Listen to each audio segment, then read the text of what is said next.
Before Major League Baseball's Detroit Tigers and the National Football League's Detroit Lions settled into their modern-day homes in downtown Detroit, Michigan, they took the field at a quirky but iconic stadium in Detroit's Corktown neighborhood. For this episode of Blast from the Past, I took a look back at the history of that iconic venue, Tiger Stadium. Before I go back in time, go ahead and click the like button if you appreciate stadium history, and then click the subscribe button to be notified when I upload more stadium content.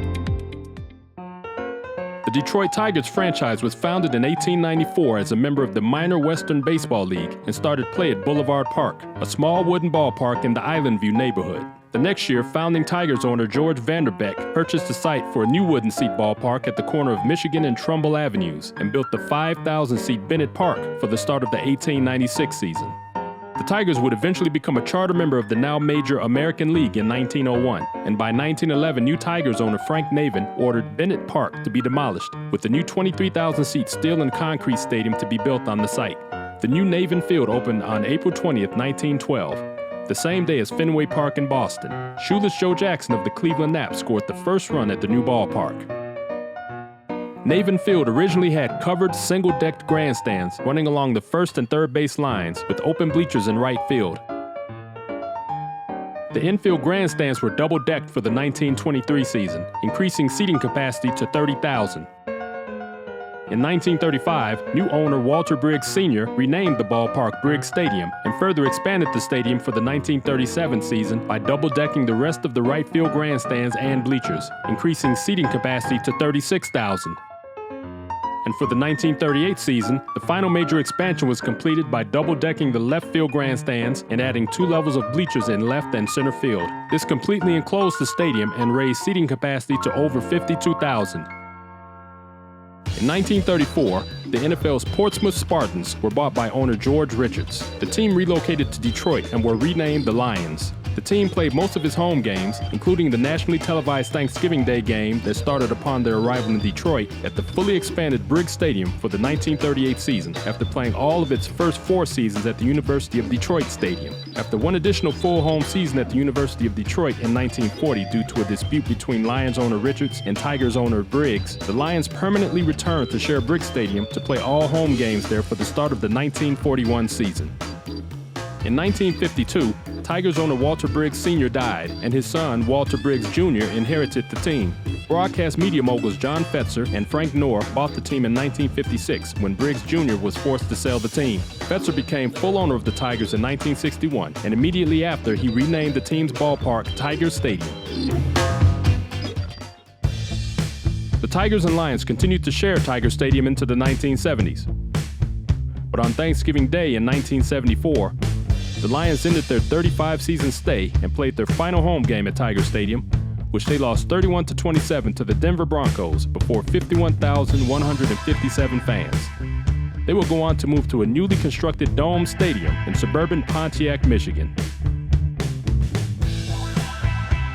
In February of 1977, a fire destroyed the Tiger Stadium press box. Not long after this, the team sold the stadium to the city of Detroit for $1, and in turn, the city leased it back to the team for 30 years. The sale was finalized on January 1st, 1978, and the city moved forward with facility renovations that included replacing the wooden green seats with orange and blue plastic seating, replacing the hand-operated scoreboard with the modern video and message board, a new press box with 2 adjacent luxury suites, and painting the originally green stadium interior blue. Ballpark renovations took place into the early 1990s, but by then it was clear that Tiger Stadium was near the end of its useful life. Groundbreaking for a new stadium, to be named Comerica Park, took place on October 29, 1997, as part of a downtown revitalization plan that also included construction of a new football stadium adjacent to Comerica Park for the Detroit Lions. Comerica Park would be completed in time for the start of the 2000 baseball season.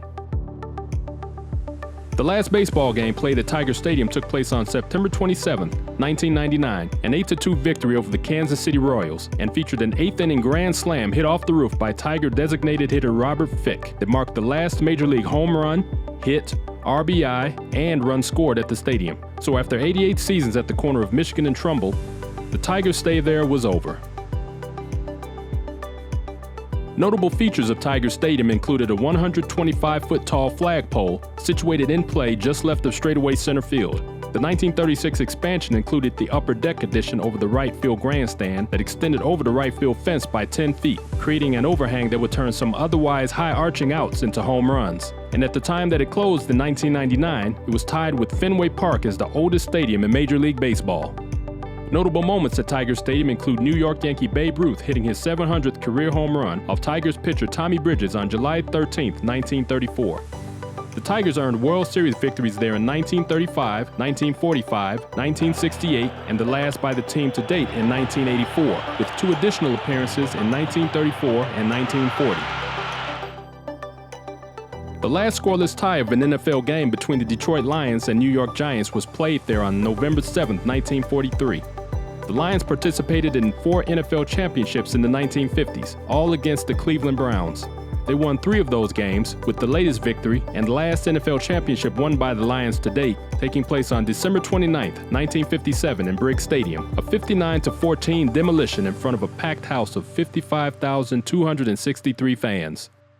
On a much more tragic note, near the end of the 4th quarter of a Lions home game against the Chicago Bears on October 24, 1971, Lions wide receiver Chuck Hughes collapsed and died of a massive heart attack on the field while returning to the huddle after an incomplete pass. He remains the only NFL player to ever die on the field during a game.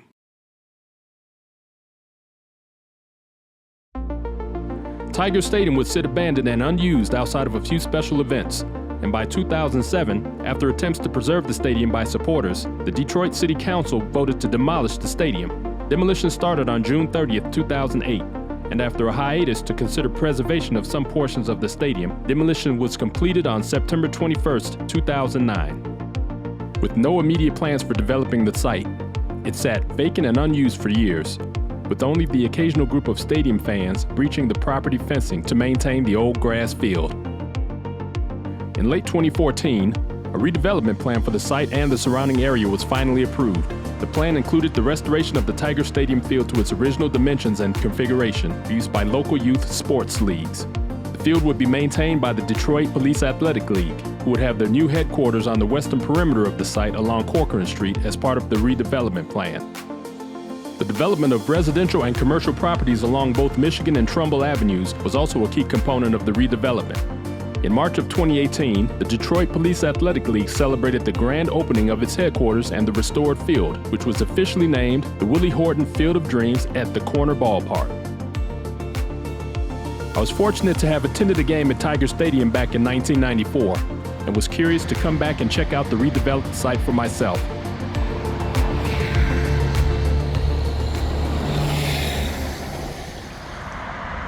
So I'm here at what will be the northwest corner of the Tiger Stadium site, where the pedestrian bridge that got fans from the north side of I-75 is still standing.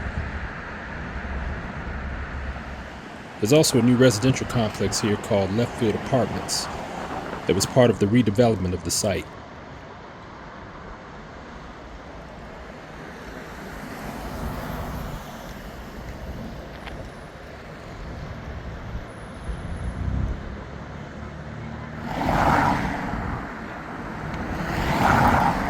Here on this corner, I see the main entrances of both the Police Athletic League and the Corner Ballpark.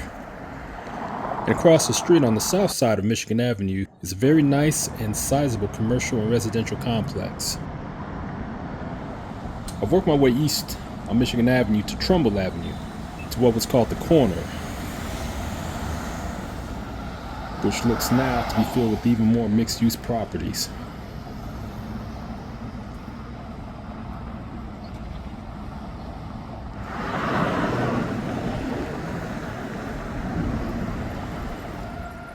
And then up Trumbull here, which was the east border of the stadium, are a string of more residential properties. Across the street from those are some of the older businesses and facilities that were around for a lot of the time that Tiger Stadium was still active. So let's go inside and take a look at the field and the interior of the site.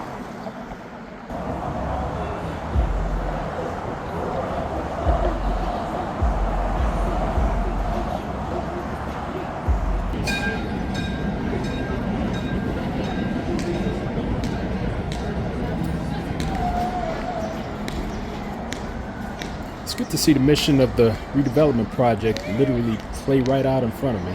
As you can see, there's an active game between two of the local youth baseball teams.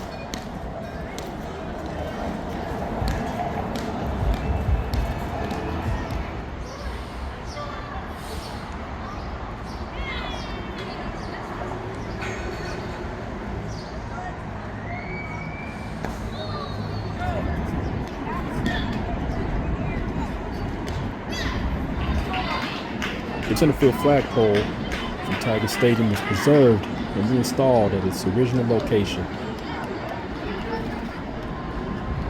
Under the permanent grandstands that were built on the third base side is the Hank Greenberg Walk of Heroes, an area that houses exhibits showcasing old Tiger Stadium artifacts. And also within this area is a seating area for parents and supporters to root on their young heroes on the field.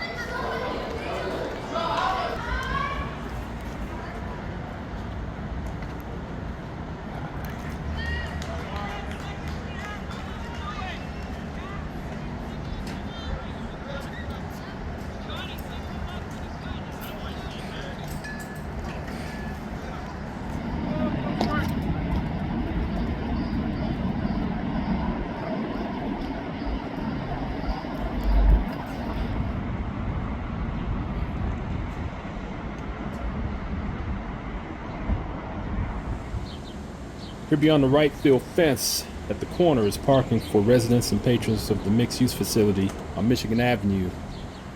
And directly behind the fence is the rear access to the Trumbull Avenue townhouses, which, as you can see, are well within reach of a good home run ball.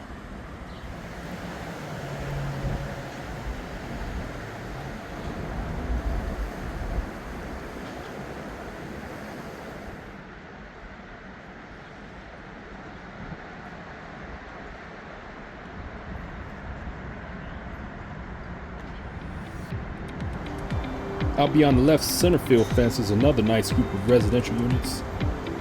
And next to that is an undeveloped portion directly behind the left field fence that appears to be in the preliminary stages of even more development. So as you can see, they've done a lot of things here at the old Tiger Stadium site. They've reconditioned it, they've got it useful for future generations, and it's a wonderful thing they've done here. I'm glad I made it out to see it. So if you like what you saw and what I put together for you, make sure you click that like button as well. So once again, my name is the Stadium Geek, and I will catch you at the next stadium. Thanks for watching, and I hope you come back to check out the next Blast from the Past.